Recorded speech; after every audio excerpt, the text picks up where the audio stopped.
In this video, I'm going to discuss all 18 Aeons and their respective followers.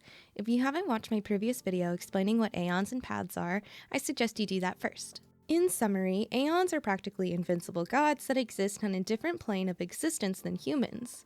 They represent the ultimate manifestation of a concept or idea, and have become godlike beings by leaving their physical bodies behind to become Aeons. They have unlimited control over the imaginary element and can traverse the universe using it. Assuming you already know what Aeons and paths are, let's proceed. I'm Mufi, and if you enjoyed this content, please give it a like and consider subscribing to appease the Aeon of algorithms. Alright folks, grab a snack because this is going to be a lengthy one. Let's begin with Akavelli, the Aeon who presided over the path of the Trailblaze. The faction known as the Nameless follows the path of the Trailblaze. Around 1,000 years ago, Akavelli created the Astral Express and the Star Rail that connected isolated planets, spreading legends about the universe and exploration. He hailed from an isolated and lonely planet called Pagana. The Nameless faction was born upon hearing these legends and wanting to embark on their own adventures through the galaxy, just like their legendary Aeon Akavelli. Akavelli formed a deep bond with his followers, even walking among them, drinking wine and assisting in their adventures. He wished to travel across the stars using the Star Rail to connect other worlds and share information about the universe at each stop. His plan was to start the long journey from Pagana, his homeworld, and travel to every world on the Star Rail network, ultimately ending the journey back at Pagana. However, Akavelli's plan was cut short by the rise of the Stellarons, which led to the corrosion and damage of the Astral Express and the Star Rail, ultimately resulting in Akavelli's demise. The Astral Express was then stored away until Himiko restored it and began the journey across the stars, just like the Nameless did all those years ago. Let's talk about Nanook, the Aeon of Destruction, who presides over the Path of Destruction in the Antimatter Legion. Nanook is the ultimate antagonist of the story and the one who planted the Stellarons on multiple worlds. According to the wiki, a person or being called Advilin gave birth to Nanook when the world fell. But we don't know who this Advilin is. In Inuit religions, Advilin refers to the spirits of the departed who reside in the underworld, located beneath the land and the sea. The souls are purified there in preparation for their journey to the land of the moon, where they find eternal rest and peace. The birth of the universe is a mistake. If civilization is a growth of cancer birthed from vast stellar, then war is the only common language known to all intelligent life forms. To correct this course, and to rid the universe of the stain, Nanook must become the avatar of entropy. Can I just say, Nanook eerily resembles Void Archives from Honkai Impact 3rd, who is canonically supposed to be in the Star Rail universe. We know this because Welt and Void Archives left the Honkai universe together to assist other worlds, and in a dialogue from Himiko, we find out that Welt and a friend were found and invited to stay on the Astral Express, but only Welt decided to stay with Himiko and the gang. It's possible that Advilin used Void Archive's connection to the imaginary element and his Solium body to create the Aeon of Destruction, Nanook? This is just my own speculation and a crack theory, though. The faction Antimatter Legion consists of monsters and beings that'll follow Nanook on the path of destruction. Their goal is the destruction of all life and civilization in the universe. And up next is Yaoshi, the Aeon who presides over the path of abundance, the nurturer of the people, and the god of peace. Yaoshi's very presence ensures the existence of life, and that they answer all prayers, unable to bear the pains of illness and death. As the nurturer of all beings in the Aeon of Paradise, Yaoshi aims to ensure the continual proliferation of life. They are the sworn enemy of Lon, the Aeon of the Hunt. And speaking of Lon, Sanshu calls Lon the Archer Lord of Fate. They are an Aeon that presides over the path of the hunt in present-day Xianshu. Lon wanders endlessly between worlds to eradicate the sinful beings created by the Aeon of Abundance. But wait, isn't abundance about healing? Yes, that's true, and that's the point. A long time ago, the ancestors of Xianshu prayed to the Aeon of Abundance to grant them wishes of immortality and prosperity. Yaoshi heard their prayers and granted all the people of Xianshu with prosperous health and long lifespans. So what's the catch? There wasn't any catch. But the ancestors of Xianshu didn't know the true experience of having extended lifespans. With longer lives came more hardships. And this is where speculation comes in. With people possessing immortality, what happens when their bodies die? they turn into zombies. The ancestors of Xianshu suffered from their long lifespans so much that people began turning into monsters. By following the path of abundance, and potentially using its power of the Seed of Abundance, they sucked the life force from the world they resided on. This is where Lon, the Aeon of the Hunt, comes in. Lon's homeworld became overrun with undead monsters, and this infuriated them. So they made it their goal to wander the stars and eradicate all the undead beings that once destroyed their homeworld. Now let's talk about Nous, the Aeon that presides over the path of erudition in the Genius Society. Nous is a super astral computer created to provide answers to the universe and eventually ascended to Aeonhood with the help of upgrades. Essentially, Nous is an AI that hopes to understand the universe and solve all of its mysteries. The first member of today's Genius Society, Xander 1 Kuwabara, created Nous. Nous stays in a corner of the galaxy working out the equations of the universe, made up of trillions of variables and deriving the unknown laws of imaginary numbers. Once in a while, a spark of intelligence flashes in the mortal world. The Aeon of Erudition sends a signal to its source, inviting geniuses to join in the search for answers to the universe. However, many people misinterpret the signal, thinking the invitation to the Genius Society merely represents the favor and approval of the Aeon. They continue to devote themselves to their studies, unaware that the solution to the problems they have spent their whole lives searching for had already been solved by Nous thousands of years ago.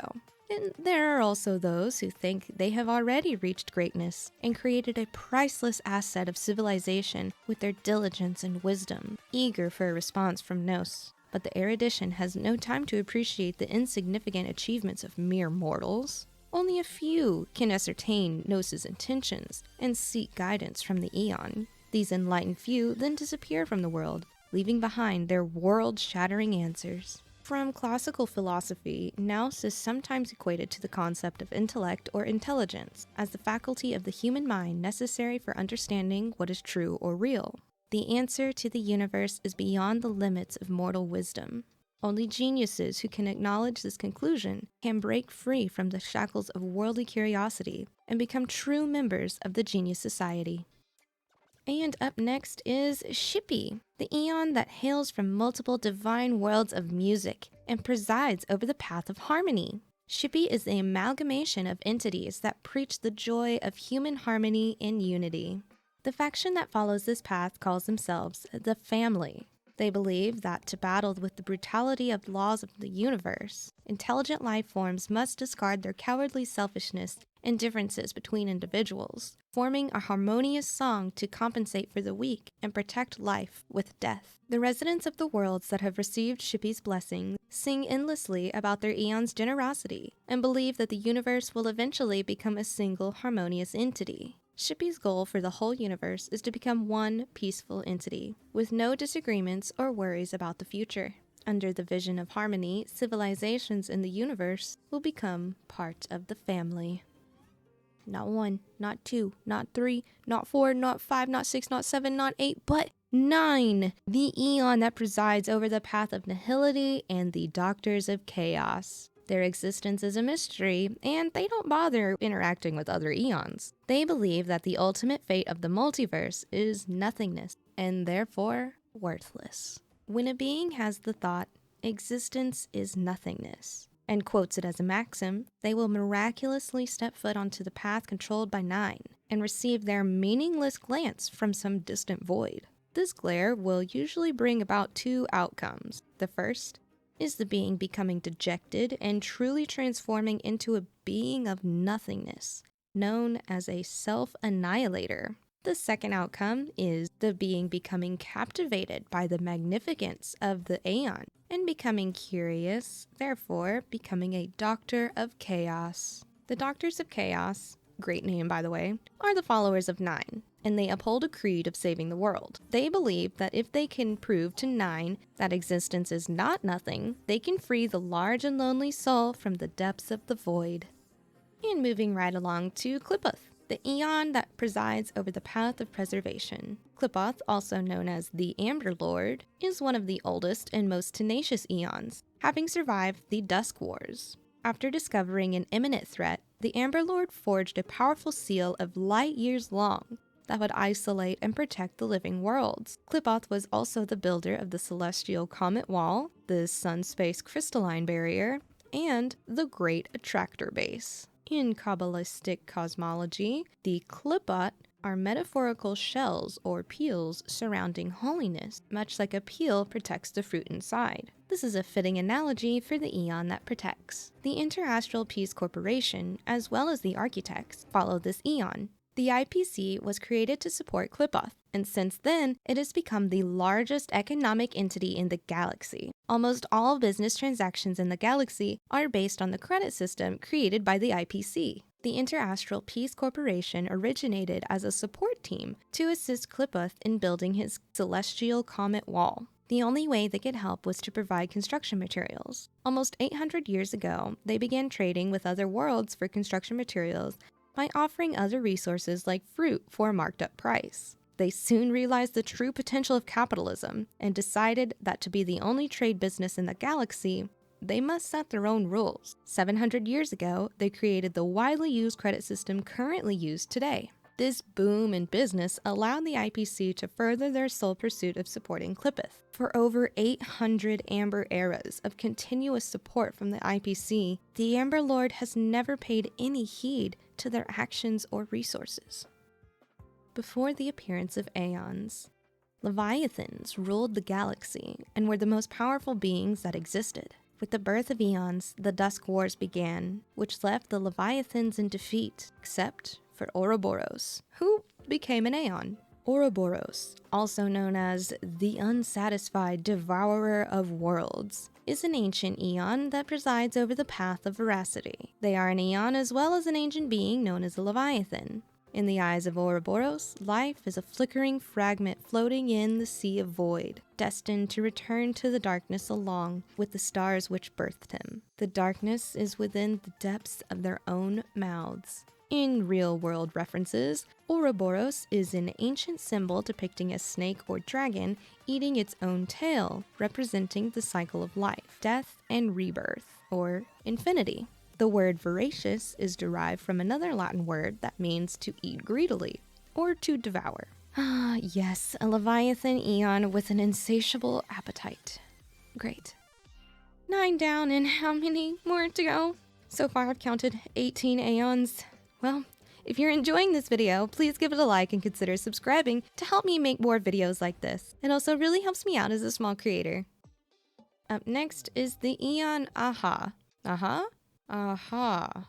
Aha! Ha Who presides over the path of elation. Aha is the Aeon of joy.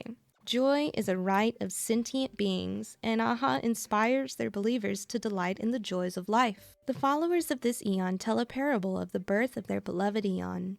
When the Aeon of elation climbed to the highest branch in the tree of existence, they saw the cold and despicable void, the stars operating like machinery, and how the meaning of all things bows before nothingness. They continued looking until they saw a baby fall to the ground and cry because it had been wronged. The Aeon burst into laughter. Laughter so clear it tore through the cold universe and still reverberates through the universe today. The Masked Fools are one group that follows the Aeon of elation. They believe that the truth of the world is a joke, and that the ultimate meaning of all things lies in mere laughter. Their goal is to stir the stagnant pool of life and create surges and change. They're trolls. They're literally just trolls. The Morning Actors are firm believers against elation. They believe life is full of ups and downs, that agony makes people mature, but fleeting joy only offers hopeless temptation. They believe all beings should renounce joy and endure grief to temper their spirits. They ride a gondola that travels between the stars, collecting and wearing masks from different worlds, symbolizing the races that have passed and those that have not. They record the sorrows of intelligent life, compose magnificent tragedies for heroes entering the end, and sing graceful elegies for dying stars. The Morning Actors advocate for celibacy and penance, hoping this opposite path will dilute the Aeon of elation's sweet allure to the universe. Naturally, Aha, being a god-tier troll, saw this and decided to also bless the Morning Actors with their astral powers. Next, we have Idrilla, The Aeon of Beauty. Idrilla witnessed the ultimate meaning of the existence of the world through the ever-changing view of the universe, known to the rest of us as the existence of beauty. And just as mysteriously as they first appeared, the Aeon of Beauty suddenly vanished one day. The Knights of Beauty and Mirror Holders are two groups that follow the Aeon of Beauty. People who fervently praise the beauty of the Aeon Idrilla, and the skillful warriors among them formed the Knights of Beauty, which fell apart upon the Aeon's disappearance. Mirror Holders are wanderers who have witnessed the beauty of different worlds. To revive the Aeon of Beauty, they collect relics scattered across the universe. Moving on to the ancient deceased Aeon, Tayzzyronth, who presides over the path of propagation and the swarm. Tayzzyronth, also known as the Imperator Insectorum, the Sand King, and the creator of the swarm disaster, was the last member of the Kultera that ruled the land. A hunger for loneliness fueled the path of propagation as the Tayzzyronth commenced gruesome self-replication, bringing horrors of infinite reproduction upon worlds. Tayzzyronth, or rather Tayzzyronths, fluttered across the universe until their advances were halted by gods.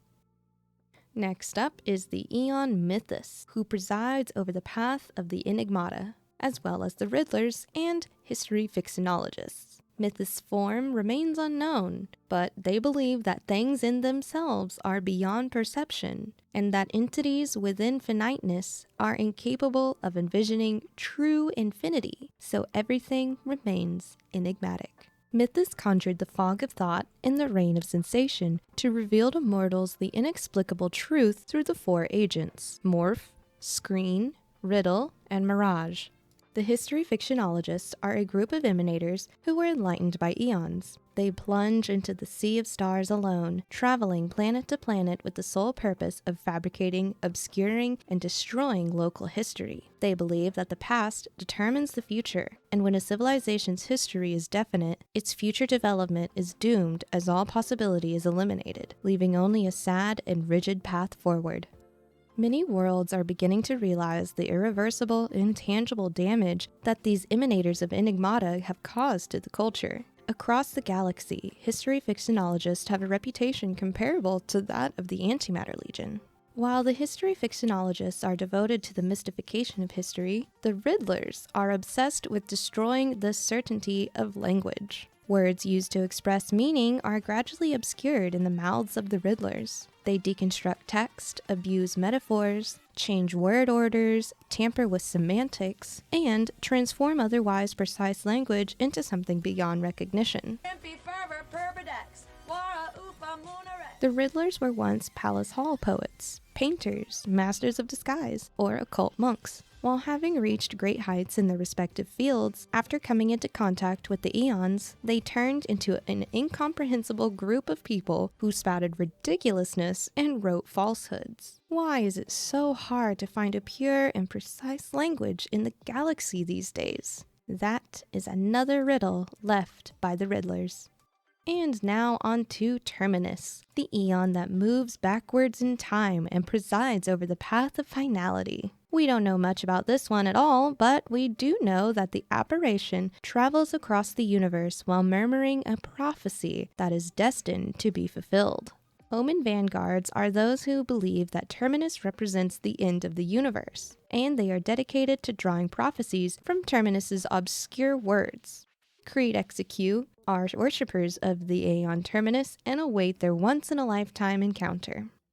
Another Aeon we know almost nothing about is the Aeon Long, a deceased ancient Aeon who presided over the path of permanence. Not too permanent, are they? They used to appear in the form of a giant long, or dragon, and left behind a large number of descendants known as Long Scions. Next up is the Aeon Fuli, who presides over the path of remembrance, as well as the Garden of Recollection and the Cremators. To think is to exist, and memories are proof of that. All things that make up the material world will eventually perish, but they can live on in another way through remembrance. Contrary to popular belief that memory is mixed with the imaginary, memo keepers from the Garden of Recollection believe reality and the imagination to be a myth. What is absolutely real and immortal in the universe that is constantly reincarnating? Even stars die, and black holes evaporate. On a cosmic scale, they vanish in a breath. In this flood of time and life, the only treasure is the memory that proves the existence of people. Osment, this wine tastes the same as I remember, but where are those who share the memories? I'm sorry, I had to.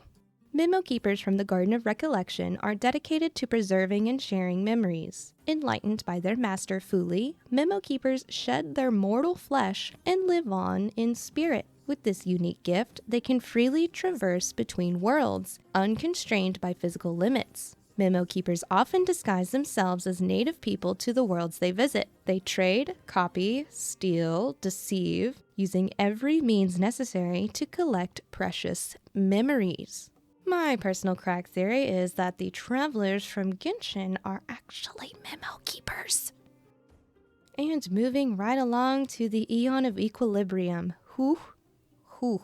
I don't know how to say that. Their form is unknown, but Huch and their emanators influence the world surreptitiously, trying to achieve an ideal balance.